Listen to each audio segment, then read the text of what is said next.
No, okay. I've never been on the YouTube before.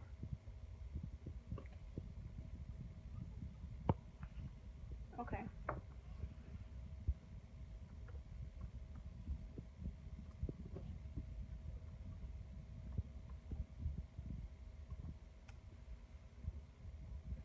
I don't think that's what it says. Yeah, it does.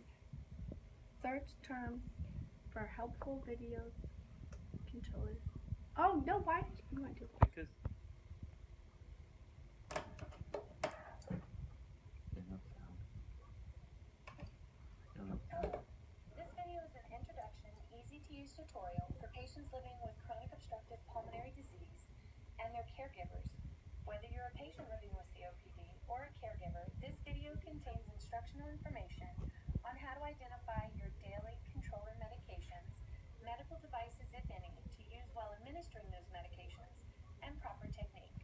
Please feel free to subscribe to this video library, as there will be more videos available on topics including identifying rescue medications in acute exacerbation situations and identifying early warning signs for an exacerbation and much more.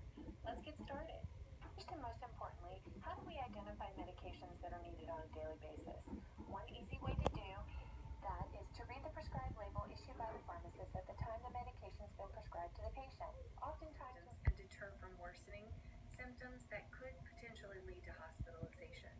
Some of those long-acting beta agonists, which we refer to as controller medications, are known as Ceravent, Spiriva, Brovana, just to name a few. I'll provide a list of those medications and more at the end of the video, so it may help you, the patient or caregiver, to identify a controller medication and properly label it. I do have some examples for you. This is a dry powder inhaler, which is a daily controller medication, which I've taken some soft tape and properly label it. I do have some examples for you. This is a dry powder inhaler, which is a daily controller medication. I've labeled, taken the AM and at bedtime daily. With these types of inhaled medications, we always recommend that you use it with a spacer, which is also labeled, use with your blue inhaler. Identify the medications. Medication technique and use. So now we're going to talk about technique when taking controller medications.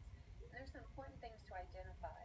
First being, what type of medication are you being prescribed? Is it a dry powder inhaler or a metered dose inhaler? If it's out of the inhalation case, warm it up in between your hands just with a couple of gentle rolls. Place it back into the case. Take your cap off, point it away from you and or the patient, and administer 1 puff. This is to prime your medication so that it's ready for administration. The next important factor that we need is our spacer, which we discussed earlier in this video. There's an insertion hole where you want this device, this piece right here on your insertion site, to be facing upwards. Just gently place your inhaler inside. You instruct the patient to create a tight seal with their lips around the mouthpiece of your spacer, which they'll do. Then you will administer 1 puff and encourage the patient to breathe in and out gently, but do not make noise with the inhaler. Here's proper technique.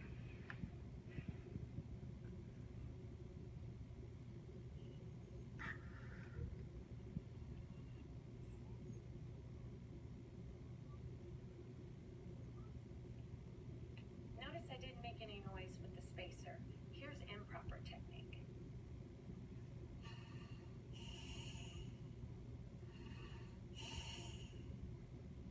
If your spacer makes a musical sound that sometimes sounds like an accordion, that's improper technique. You need to be careful because you're breathing too hard, too fast. Slow down your breathing. It's important. We want to get as much medication inside our lungs as possible. Follow your prescribed inhalation, whether that's 1 or 2 puffs, written on your medication label.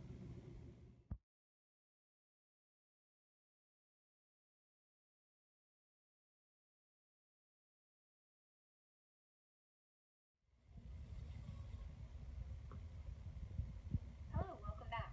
This educational video is specifically designed for patients living with chronic pulmonary disease, as well as their caregivers.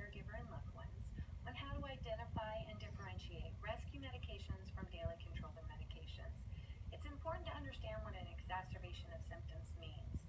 Patients living with chronic obstructive pulmonary disease have daily symptoms with breath holds of 1 to 3 seconds at the top of each breath. A good 2 to 3 breaths with a spacer should do it.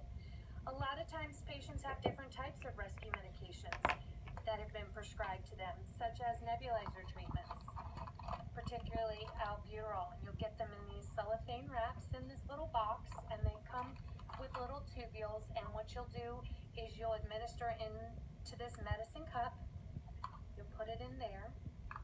You'll have your tubing, which will come off of your nebulizer, and you'll either have a face mask or a handheld device. In this case, I'm using this type of medication cup. Again, tight seal around the mouthpiece and just breathe in and out gently. You should have cool mist that comes out of the end of your corrugated tubing. That is proper use. It is also important to note that rescue inhalation medications are available through the use of nebulizer treatments and therefore can be used in a home environment during an exacerbation period. Please note that misting at the end of a mouthpiece is a normal occurrence, which means that the equipment is working properly. Now that we've discussed how to identify our rescue inhalers as well as medication techniques and some other alternative administration via nebulizer treatments, it's important to note that limiting exacerbations is a key factor in managing your chronic pulmonary disease. So knowing what your triggers are and trying to avoid those triggers, such as pet dander, smoking, perfumes, burning of candles, air fresheners. It's also important to stay current and up to date on your yearly vaccinations, either being your pneumonia or your flu. That will help deter you from having worsening exacerbations, because as stated earlier, exacerbations typically occur because of an infectious process. I hope that you have found this video educational and informative. Please be sure to visit our